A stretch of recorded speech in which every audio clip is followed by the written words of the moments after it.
And as a little bit of a pro tip to take things a little bit further, because depending on where you pull your audio from, if you're reusing different bits from your timeline and you don't want it to sound too similar, like, oh, that person obviously copied and, use that same audio twice. So if we take a listen to the pitch, what we can do as a little bit of a trick here is to highlight the second time that we use it and change the speed of the clip. And we can either increase the speed or decrease the speed. If we decrease the speed, it's going to decrease the pitch, bringing it lower. Or if we increase the speed, it's going to increase the pitch, bringing it higher.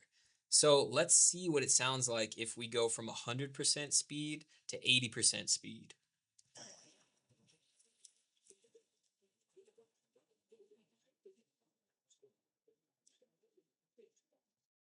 So that's what it sounds like now. It sounds like a completely different bird. I'm not saying it sounds amazing and this is the way I would have it for the final edit, but this compared to the original is pretty different. I don't think that even a trained ear would necessarily know that we reuse that clip twice. And we could even maybe just do 90% because 80% it sounded a little bit too deep, a little bit too low. So if we do 90%,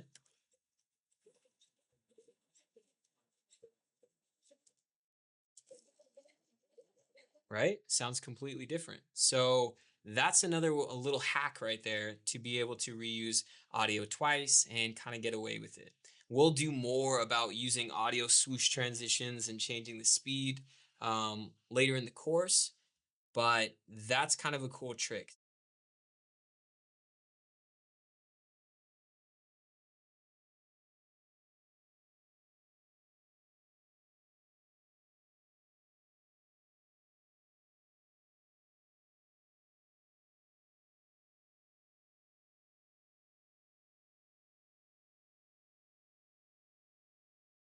And that brings us to our second option when it comes to fine tuning our audio. Now, there's a few ways to do this.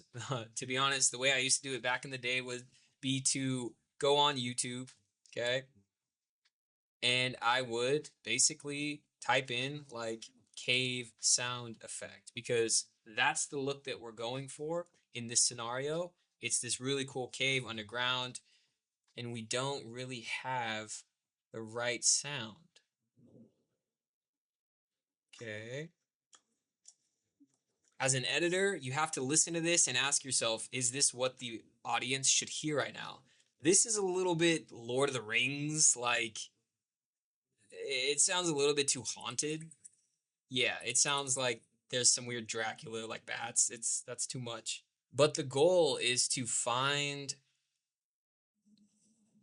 a sound that makes the visuals look better and the visuals make the sound even better, if that makes sense. The same way we made our visuals of our ending shot look better by adding updated sound, right? That help to transport the audience to that specific place. So you can go through here if you find one you like. Generally, these people that are giving it away for free will have a download link in the description of the video. I personally used to do it that way, but now I use Epidemic Sound for all of my sound effects. So I would search cave sound effects. And I can't say that I would recommend ripping stuff off YouTube or SoundCloud or any of the platforms when you're not paying for it. That's not what I'm saying. Do what you need to do, but do it legally and do it with permission from the owners of the material. I use Epidemic because I'm paying for it, and that's giving me usage to the sounds for my projects. So I would do the same process. So the process is the same. I'm going to go through this list of sounds until I land on the one that feels just right. It's got the right amount of vibe, but it's not too fake sounding. And it really feels right when I drop it in with my visuals.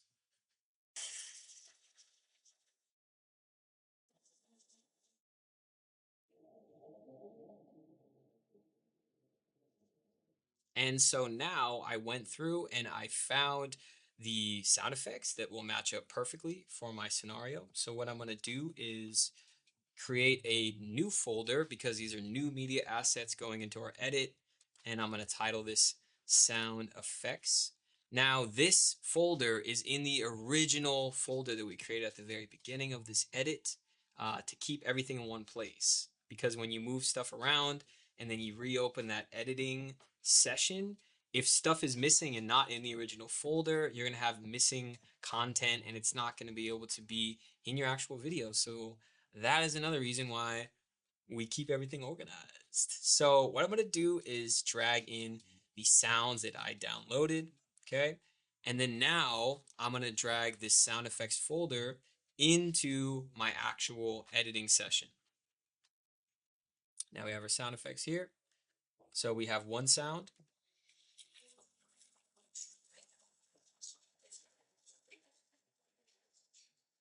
It's a bit of a water sound, okay? And I'm going to drag that in, and you can be doing the same for your edit. If there's something that's not really matching up and you need better audio, drag it in, bring it in, and let's do this side by side here. So I'm going to create our keyframe so we can create a smooth fade in and fade out. I'm going to bring the audio levels way down. I'm going to delete the old talking that was attached to the original video because we don't want that. Let's see how this water sounds with the cave.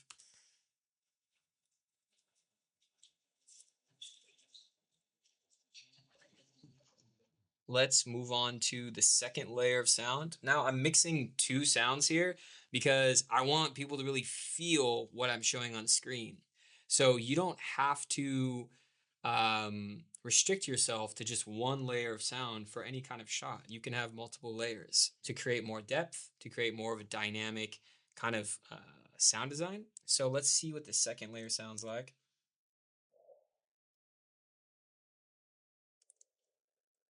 So kind of a cool wind going through a tunnel kind of sound. And the key here is subtlety.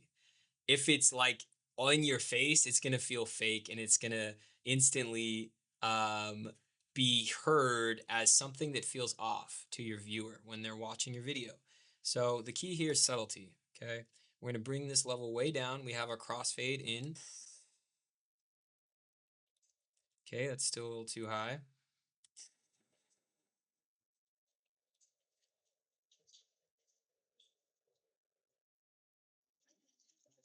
Okay. Let's play that back.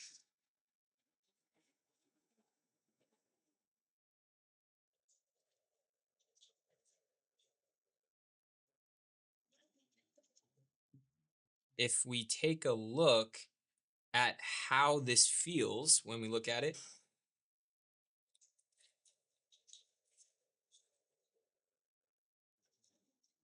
compared to the original,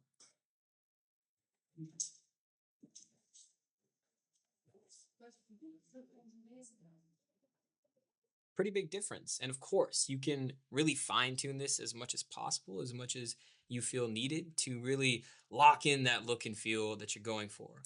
In the next lecture, we're going to do a very basic overall color correction, color grading pass on your footage. And we're going to keep it simple for this one. And we're going to see what we can do just to kind of boost the overall coloring and the overall brightness and sharpness of our image. So I'll see you in the next lecture.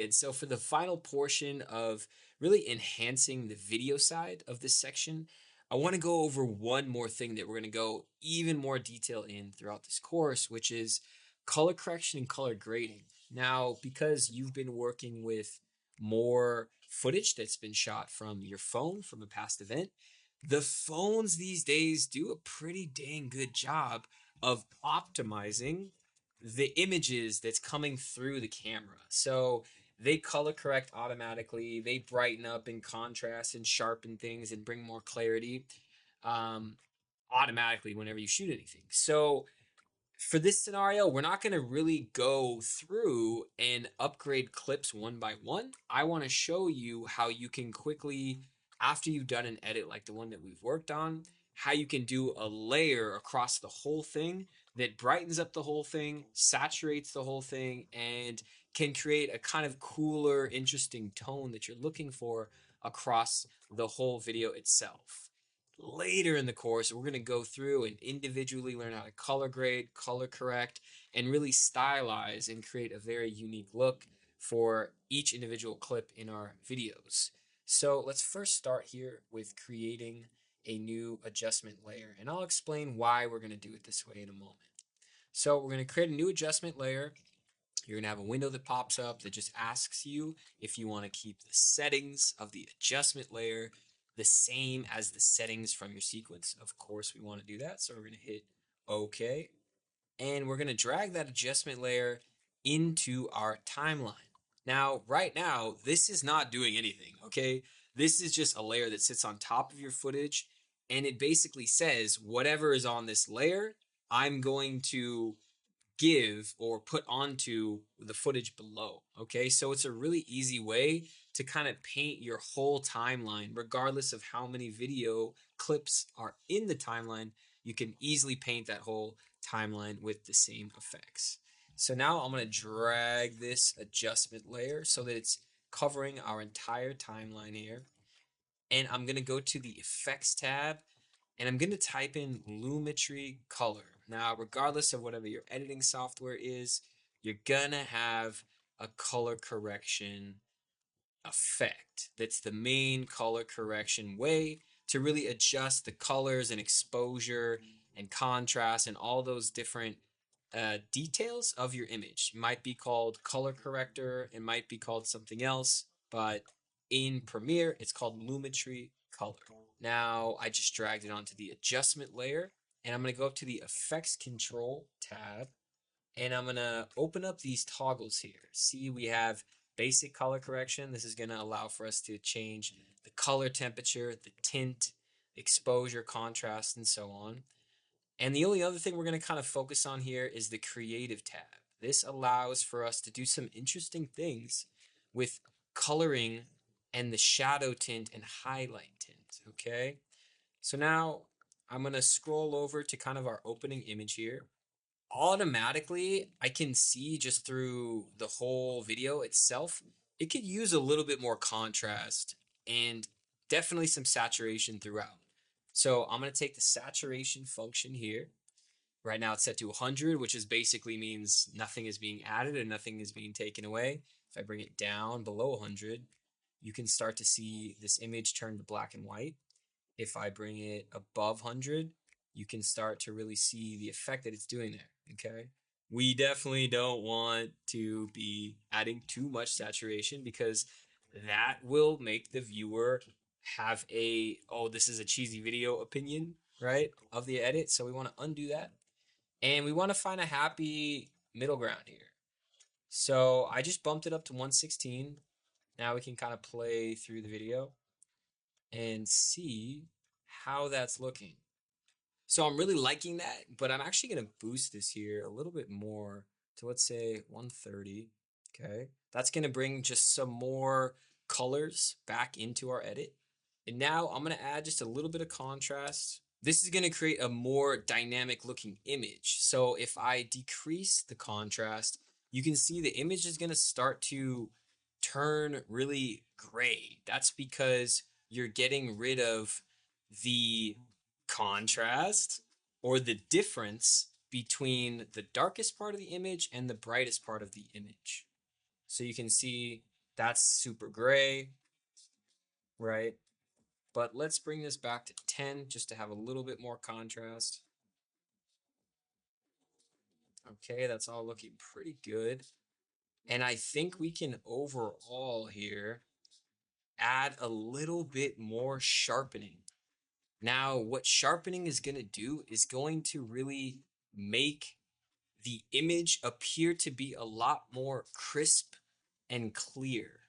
So, for example, if I reduce the sharpening all the way down and play it through, you can see it feels kind of blurry and a little bit hazy. Okay. Now, if we go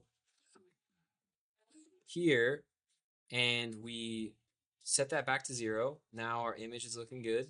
But we can actually increase and just bump this up a little bit, 10 to 15 points. That's going to give all of our images, especially when we're shooting on a smartphone that has decent sharpness but doesn't have that razor sharp look when you're not shooting at 4K. If you take a 1080p image, which is what this is, it's 1920 by 1080, technically 1080 by 1920, but basically that's the same amount of pixels in the image. 4K is about 4 times that, but we can take a 1080p image like this that comes right off your phone, and if we increase the sharpness just a little bit, it's something that you won't necessarily see right away, but after looking at everything, it's just going to give it a little bit of an extra pop. So you can see like the imagery is looking really clear and really crisp. And that's what the goal of color correction is for.